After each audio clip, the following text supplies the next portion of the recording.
terjadi macam ini, kita doa, ya Allah. Contohlah seorang tu doa, ya Allah, aku miskin Allah, kenakan aku loteri ya Allah. Aku akan tikam loteri ni, kenakan aku loteri. Dia dapat loteri. Tikam loteri, kena pula, menang loteri. Jadi dia alasan apa?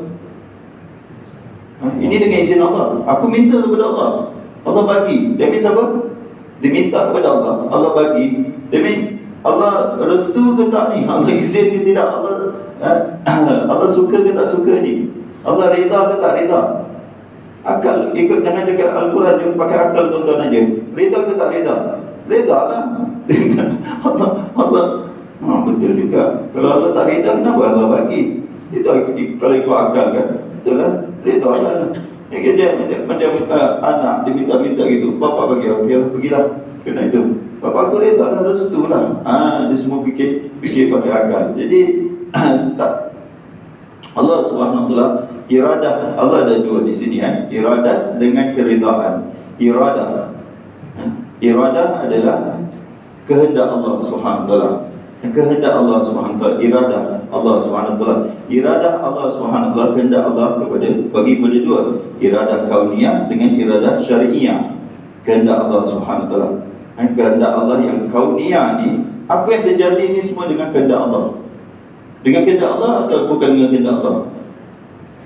Semua cakap dengan kehendak. Apa saja yang terjadi, apa saja yang terjadi, jangan cakap turun hujan, jangan cakap malapetaka ke apa. Apa saja perbuatan baik dengan yang buruk terjadi dengan kehendak Allah tak? Terjadi tak? Jangan tengok anak jawab. Terjadi dengan kehendak Allah tak? Okey. Anda tengok anak aja, anak macam apa ni, anak bersalah pula. Bukan dia bersalah, macam kita pula bersalah. Ni apa punya soalan ni? Dia terjadi dengan kehendak Allah. Setuju tak tuan-tuan? Itu nama dia iradah kauniyah. Semuanya terjadi dengan kehendak Allah Subhanahu Wa Taala. Lagi satu kehendak adalah kehendak syariah. Allah kehendak manusia semua beriman. Betul tak? Itu kehendak Allah kan? Allah utus Rasul, Allah turunkan kitab, untuk apa? Semua manusia beriman. Terjadi tak kehendak Allah? Terjadi ke tidak? Semua manusia beriman. Semua manusia satu dunia ni semua beriman. Terjadi ke tak terjadi? Tak terjadi. Mana terjadi? Ada orang kafir. Tapi Allah berkehendak tak? Semua manusia beriman. Tapi kehendak syariah ni, Allah berkehendak tak? Kita semua solat. Semua orang Islam ni solat. Ya Allah, itu kemahuan Allah, kehendak Allah, kita semua solat. Tapi dia terjadi ke tak terjadi? Tak terjadi. Jadi kehendak syariah ni, syar'i punya kehendak dari sudut perintah syariat ini kadang terjadi, kadang tak terjadi. Tapi kauniyah ni pasti terjadi. Allah nak kehendak awak sakit ke, awak mati ke, awak hidup ke, apa semua, itu pasti terjadi. Yang ini tak semestinya terjadi, kata ulama. Jadi kehendak, kita tak mau cakap kehendak syariah. Kita cakap kehendak kauniyah yang tadi kita cakap. Dia kufur, dia buat kekufuran. Itu semua kehendak apa?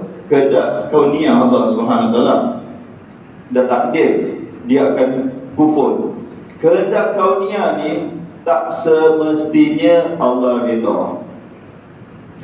Itu kita kaedah dia. Tak semestinya semua kehendak kauniyah ni Allah redha. Contoh dia, Allah berkehendak si fulan ini bunuh si fulan ini. Itu semua dengan kehendak Allah Subhanahu Wa Taala.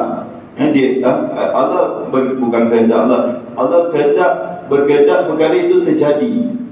Itu semua dengan iradah Allah Subhanahu Wa Taala, dengan izin Allah Subhanahu Wa Taala. Kita katakan perkara itu terjadi pembunuhan tu, tapi Allah redha tak tentang dengan pembunuhan itu? Tak, Allah tak redha. Ini dia dalil dia, ayat ni. Allah tak redha dengan pembunuhan, kekufuran ini semua. Jadi kalau orang cakap ini terjadi, macam orang Quraisy cakap, kita sembah berhala, kalau Allah kehendak, Allah akan stop kita. Tapi kenapa Allah biarkan kita menyembah? That means apa? Allah redha lah. Allah redha perkara itu. Dia ingat macam kita diamkan perkara itu, kita Allah diamkan perkara itu, Allah redha. Tak, bukan. Jadi kehendak Allah, kehendak kauniyah tu, tapi kehendak syariah kalau terjadi semuanya Allah redha. Jangan cakap Allah tak redha. Kalau Allah hendak orang beriman, kalau dia masuk, dia beriman, dia masuk Islam, Allah redha tak? Allah redha. Jangan kita kata Allah tak redha aku solat. Allah tak redha aku solat ni. Kena sopak kalau cakap macam itu Allah redha. Semua kehendak syariah ni Allah redha. Itu kaedah dia. Jadi orang-orang yang gini yang berhujah dengan kehendak Allah, kehendak sama juga, kehendak masyiatillah, iradatillah dengan iznillah. Tiga perkataan ini makna dia sama je. Semua maksudnya adalah kehendak Allah. Izin Allah, kehendak Allah, man yasha, masyiatillah pun kehendak Allah dengan iradatullah. Semuanya adalah kehendak Allah Subhanahu wa taala. Dan Allah tak redha dengan kekufuran. Wa in tashkuru, tengok. Syukur. Jika kamu bersyukur, ini kehendak apa? Kehendak syariah. Allah perintah kita bersyukur. Dan kalau kamu bersyukur, yardahu lakum, dia akan redha. Allah redha kepada kamu. Allah akan redha. Tadi kalau kamu kufur, Allah tak redha. Kalau kamu syukur, Allah redha. Jadi kehendak syariah, syukur, tawaduk, apa dia juga khusyuk, semuanya Allah sebenarnya redha. Kehendak syariah. Kemudian Allah jelaskan di sini, wala taziru waziratun wizra ukhra. Jadi dalam dunia ni kita bercampur bau dengan orang-orang Islam dengan orang-orang kafir, orang-orang beriman dengan orang-orang kafir. Kadang adik-beradik, kalau zaman Rasulullah SAW adik-beradik, kadang pakcik-makcik, kadang mak bapak, semua bercampur antara Islam, antara mukmin dengan musyrik, dengan ini. Jadi konon-konon ada apa ni, ada pendapat lah, ada pahaman lah, dan nanti kita tengok pahaman ni sampai juga kepada kita ni. Kalau aku buat itu, kau tanggung dosa aku. Kalau aku buat salah, kau tanggung dosa aku. Nampak tak? Dia punya pahaman tu, kalau seorang itu buat salah, si dia akan tanggung dosa orang tu. Dia buat salah, dia tanggung dosa orang tu. Jadi Allah cakap wala taziru, dan tidak seorang yang memikul. Seorang yang memikul ni waziratun, yang memikul waziratun, memikul dosa ni, wala taziru waziratun, tidaklah seorang yang memikul dosa ini akan memikul wizra ukhra, akan memikul dosa orang lain. Tak ada konsep orang tanggung dosa orang lain, orang pikul dosa orang lain. Ini keadilan Allah Subhanahu wa taala. Kalau kita cakap orang ni tanggung dosa orang tu, orang ni pikul dosa orang tu, kita telah mengatakan Allah tak adil. Di antara keadilan Allah, semua tanggung dosa masing-masing.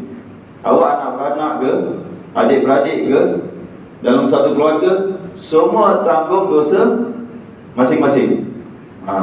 Semua tanggung dosa masing-masing. Tak ada nak cakap dia tak dia tak solat, dia tak solat, anak dia tak solat, bapak dia tanggung dosa dia. Dia tak solat, bapak dia tanggung. Pengsan kita tanggung dosa, tak ada. Ini pahaman kita sekarang ni. Pahaman kita. Apa yang anak buat, bapak tanggung. Apa yang isteri buat, bapak tanggung. Bapak tak ada. Dia tak ada tanggung dosa. Tapi macam mana pula dengan hadis yang cakap man sanna sunatan sayyatan, siapa yang melakukan sunnah yang sayya, perkara yang buruk, maka dia akan menanggung dosa dia dan dosa orang yang mengikutinya. Orang yang mengikutinya, dia pun pikul juga. Maksud di sini dia pikul dosa orang tu, Kerana dia yang tunjukkan. Dia yang tunjukkan. Nampak tak? Dia tunjukkan. Kalau seorang bapa, dia tunjuk anak dia, jangan solat, tak payah solat, jangan solat. Maka setiap kali anak tu tak solat, dia tanggung tak dosa? Bukan tanggung dia dapat tak dosa? Dia dapat dosa kerana apa? Dia suruh anak dia tak solat, dia dapat. Macam dia suruh anak dia solat, anak dia solat, dia dapat pahala tak? Dapat. Itu kita cakap tanggung dosa, pikul dosa, atau kita cakap dia dapat dosa. Dia dapat dosa kerana itu. Atau isteri dia keluar rumah, terbuka aurat, dan dia tidak larang isteri dia. Bukan dia tanggung, tuan-tuan. Dia berdosa. Berdosa dia apa? Dia tak amal makruf yang mungkar, itu dosa dia. Dosa dia tidak melarang isteri dia berbuat demikian. Bukan dia tanggung dosa isteri dia. Tak, isteri dia dapat dosa dia. Melainkan dia suruh isteri dia, you ni tak payah tudung-tudung lah, pakai tudung. Buka tudung aja, tak payah pakai tudung. Jadi isteri dia keluar rumah, isteri dia berdosa tak? Dosa. Dia dapat tak? Dia dapat. Itu kira tanggung ke apa? Bukan. Itu kira pikul tak? Bukan. Jadi tak ada konsep pikul dosa orang lain. Tak ada. Clear tak? Nampak tak? Dia punya pikul. Jadi tak ada orang soleh akan pikul dosa, akan tanggung dosa. Kalau orang buat, orang yang tak baik tu buat apa? Kau pikul. Kau pergi sembahyang, jiran kau tak pergi sembahyang tu, kau pikul dosa dia. Kau ingat aku ni siapa ni? Nak pikul dosa orang. Jangan terberang. Kalau kau berdosa, kau tak amal ma'ruf nahi munkar, contohlah. Kau berdosa ke tak amal ma'ruf, itu lain. Itu benda lain. Tapi tak ada orang yang cakap kau akan tanggung dia dosa dia. Semua orang yang tidak beriman ni, macam ada juga jemaah-jemaah yang syadid sangat. Macam mana ni orang kafir ni meninggal ni, saya tanggung dosa dia semua. Tanggung. Siapa nak tanggung dosa orang lain? Baik-baik cakap. Jangan kita punya cakap ni tak ada ilmu, dan tak baca Quran. Lepas tu cakap benda yang bertentangan dengan Al-Quran. Nak ajak kelas tadabbur, tak nak baca. Tak nak tadabbur betul-betul. Lepas tu nak cakap tentang agama. Awak ingat agama ni mudah-mudah ke fikiran aku rasa gini, tak tengok Al-Quran. Jangan, kadang-kadang ini saya ingatkan diri saya, kadang kita keluarkan pendapat bertentangan dengan Al-Quran. Ini parah, biar bertentangan dengan orang-orang lain ke apa. Jangan bertentangan dengan Al-Quran. Al-Quran dia cakap begitu, manusia tak akan tanggung dosa orang lain. Summa ila rabbikum marji'ukum. Kemudian kepada Tuhan kamu akan dikembalikan. Semua kepada Tuhan kamu, tempat kembali kamu semua. End of the day, semua kita, yang baik ke, yang tak baik ke, yang beriman ke, yang tak beriman, semua akan kembali kepada Allah Subhanahu wa taala. Fayunabbiukum bima kuntum ta'malun. Lalu Allah Subhanahu wa taala akan beritahu kamu apa yang kamu telah kerjakan. Beritahu aja ke? Sebagaimana kita kan, dia maksudnya beritahu apa? Beritahu kamu apa yang telah kamu kerjakan. Kalau kita speeding, polis stop kita, cik saya nak beritahu, cik tadi bawa 200. Nak beritahu aja.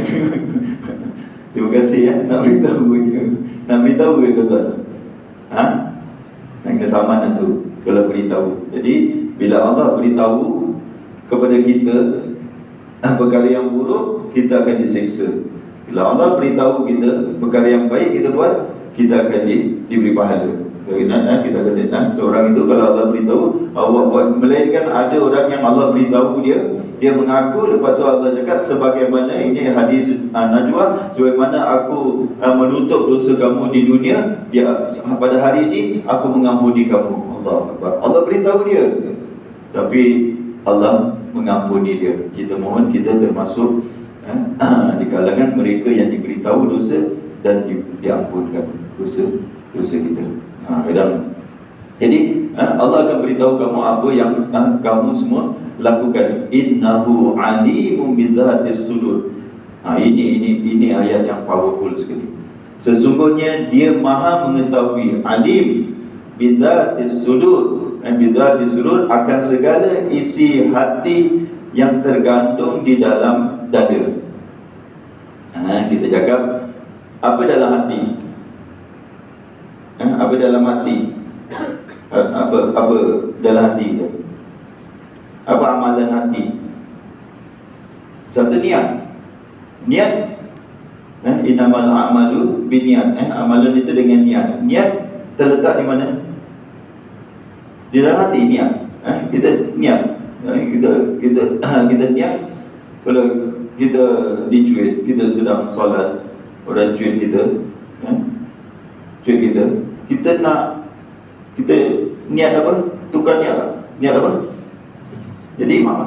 Jadi imam. Nak perlu cakap apa jadi imam kan? Tadi saya balik dari Putrajaya, nak solat Zuhur dengan asar takhir. Takhir lah.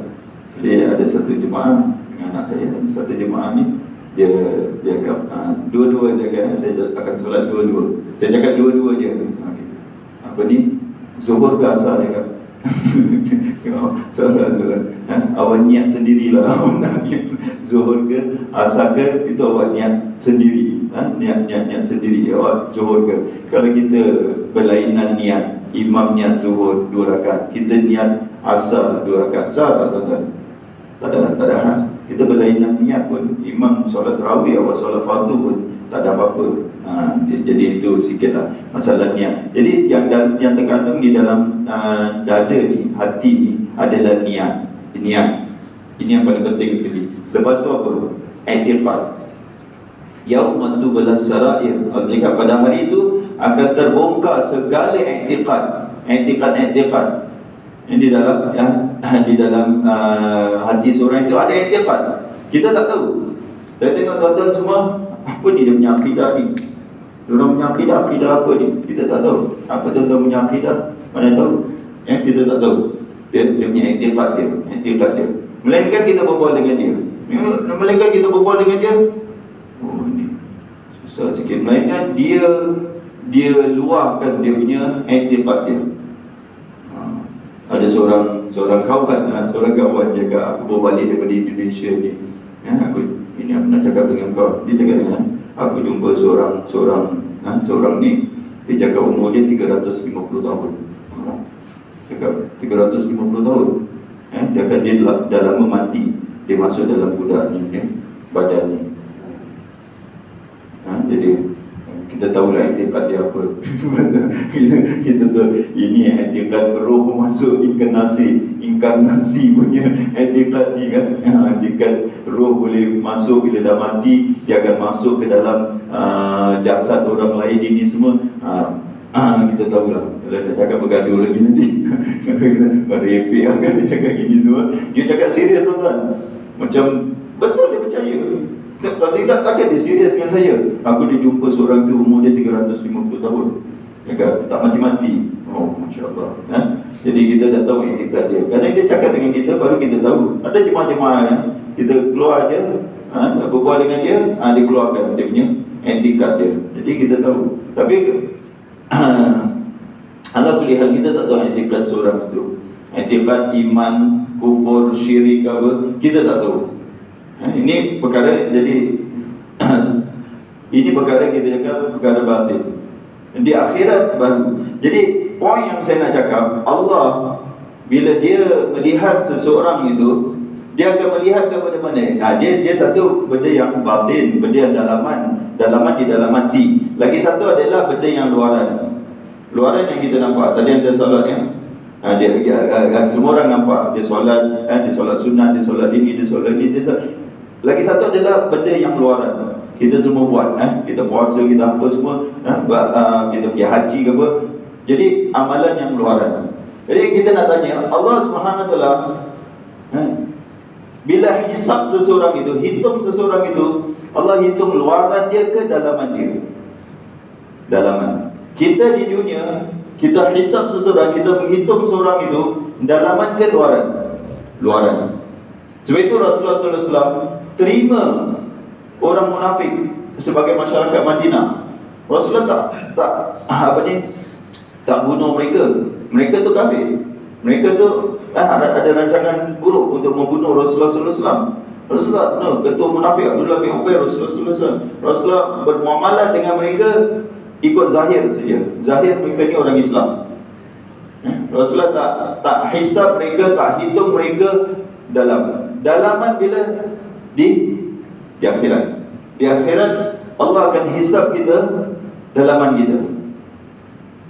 Solat kita semua kan ada tiga orang pertama yang diumpan ke dalam neraka daripada umat ini, kata Rasulullah SAW. Pertama siapa?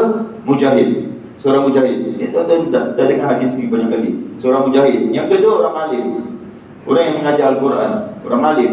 Yang ketiga orang yang dermawan. Allah hisab mereka berdasarkan kepada amalan mereka ke? Amalan mereka semua cantik-cantik kita katakan. Hebat-hebat amalan mereka. Dia sepanjang hidup dia berjihad je, sepanjang hidup dia mengajar je, sepanjang hidup dia derma. Allah hisab dia hati dia. Sebab itu Allah kata yaumatu balas sarair. Pada hari akhirat Allah akan bongkarkan sarair, rahsia-rahsia di dalam hati. Rahsia-rahsia di dalam hati. Allah. Jadi kalau Allah Subhanahu Wa Taala lihat kita, hatta kita solat betul-betul. Bila kita solat ni, Allah lihat kita punya pergerakan ke? Pergerakan kita tak? Allah tengok hati kita. Mana hati dia? Mana hati dia? Di pasar malam pula hati dia. Hati dia. Hati dia di sini pula, di sana pula, di situ pula. Hati dia lalai pula. Hati dia itu. Kalau hadis Allah tak terima doa orang yang hati dia lalai. Allah tak terima. Allah tak pandang. Inna Allah la yanzuru ila suwarikum wa la ajsamikum walakin yanzuru ila qulubikum. Allah tak lihat kepada rupa bentuk kamu lah, luaran kamu, tapi Allah lihat kepada hati kamu. Bahaya tuan-tuan. Kalau kita tak perhatikan hati kita. Sebab ini tempat perhitungan Allah Subhanahu Wa Taala. Wa husila ma fis sudur. Dan akan didedahkan apa di dalam hati dia. Itu wal adiyat kita selalu baca wa husila ma fis sudur. Dan Allah akan dedahkan apa di dalam hati dia. Jadi kalau seorang itu dia hanya melihat kepada dia punya luaran dia betul, tapi hati dia macam mana? Itu yang tempat Allah Subhanahu Wa Taala akan hisab dia. Jadi Allah kata di sini, alimu bidzati sudur, Allah tahu akan hati-hati kamu. Etiqad seorang itu. Etiqad, kadang dia punya etiqad macam etiqad yang lari. Akidah dia lari. Bukan akidah yang diajar oleh Nabi di dalam Al-Quran. Tak ikut Al-Quran, tak ikut sunnah. Etiqad dia. Apa nak cakap? Dia akan berjumpa dengan Allah SWT. Kita tak tahu etiqad dia. Kalau etiqad dia, contohlah orang ni, dia punya etiqad dia, riba tu halal. Kita mana tahu? Ada orang yang bermualat dengan riba. Dia cakap riba tu haram. Tapi apa nak buat? Kita tak lari lah. Aku nak loan ni juga haram-haram lah dibuat. Ada orang yang dia bermualat dengan riba. Ya haram, tak adalah ni halal lah. Sama je riba dengan jual beli ni, sama je. Ni riba ni dengan ini pun sama je. Halal lah, duduk boleh. Tak itu. Dia tak istihlal. Dia telah menghalalkan. Etiqad dia riba itu halal. Apa jadi? Apa jadi kepada dia? Murtad. Dia murtad. Dia menghalalkan apa yang Allah haramkan. Ulama semua ijma', kalau awak menghalalkan apa yang Allah haramkan, murtad. Dan seorang itu dia tak solat, dia cakap boleh aku tak solat. Dibenarkan aku untuk tidak solat, atau tidak solat itu tak wajib. Dia i'tikad dia solat itu tak wajib.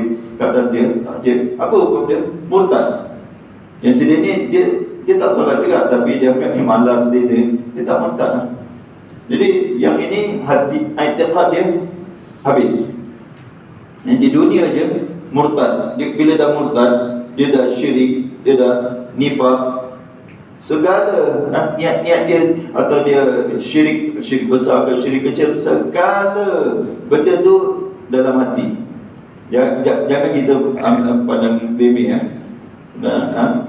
kita overlook lah, kita cakap, atau underestimate hati ni. Tertolaknya amalan dia, tertolak amalan kerana hati. Kalau hati dia hasad. Ada hadis, walaupun ulama dengan hadis ni dhaif, hasad ini dia makan pahala tu macam api makan daun-daun kering, habis dengan hasad dia. Itu dalam hati. Hasad tak perlu buat apa-apa. Kita hasad, kita dengki dia tu. Jadi hati ni terkumpulnya semua kita katakan semua penyakit tu di dalam hati. Jadi Allah kata innahu alimun bidzati sudur. Allah Subhanahu wa taala mengetahui apa yang di dalam dada, itu hati-hati kalian. Inilah tempat yang Allah Subhanahu wa taala akan perhitungkan kita, hati kita. Sejauh mana amalan seorang besar macam mana pun, kalau rosak hati dia, riak, ujub, habis, rosak hati dia. Kalau dia ada syirik, apalagi dia kalau orang ni amalan dia besar pun, kalau dia ada syirik akbar, syirik ni asghar dengan akbar. Ada syirik akbar pula, dia melakukan kesyirikan yang besar. Dan syirik ni ulama ijma' cakap dia terkeluar daripada Islam. Apa jadi amalan dia? Haji dia, puasa dia, baca Quran dia, Allah jadi haba' mansura. Allah cakap macam debu yang berterbangan dia. Orang-orang musyrik kalau dia melakukan syirik, habis dia punya amalan dia semua macam debu yang berterbangan. Hebatul amal, gugur semua amalan dia, hapus semua. Dia tak jaga dia punya hati. Dia ingat dia nak dia fokus banyak kepada amalan-amalan, mana zikir-zikir, mana ini, mana yang ini. Dia tak tengok i'tiqad dia. I'tiqad bukan i'tiqad Ahlussunnah wal Jamaah, tak keluar dia. Saya jumpa seorang itu, dia pergi belajar di Singapura. Tengok tuan-tuan i'tiqad dia. Saya cakap dia, awak kena bertaubat. Ini doktor tau, dia dah habis PhD dia. Dia kata dia orang Indonesia, dia kata pergi Singapura, pergi semua. Dia belajar dengan seorang lawyer, saya tahu lah. Saya orang Singapura, tak kenal tempat bangunan ni. Ya, apa yang dia belajar? Nantinya apa yang dia belajar? Dia kata kita ni dibuat daripada zat Allah. Dia cakap memang daripada zat Allah. Dia cakap tak. Dia tak banyak zat Allah ni, 0.0000001% zat Allah. Kita dicipta daripada zat Allah. Allahu Akbar. Maha suci Allah. Macam mana manusia yang hina, yang bernajis, yang ini semua, dia dicipta daripada zat Allah yang maha suci.